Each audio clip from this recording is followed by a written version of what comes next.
నామమే అమృతం శ్రీరామ కీర్తనం సుకృతం ఈ రామచంద్రుడే లోక రక్షయని అంతరాత్మ పలికే జగదానందకారక జయ జానకి ప్రాణనాయక శుభ స్వాగతం ప్రియ పరిపాలక జగదానందకారక జయ జానకి ప్రాణనాయక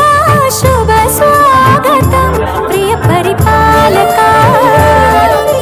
మంగళకరమౌ నీరాక ధర్మానికి వేదిక అవుగాక మా జీవనమేక పావనమౌగాక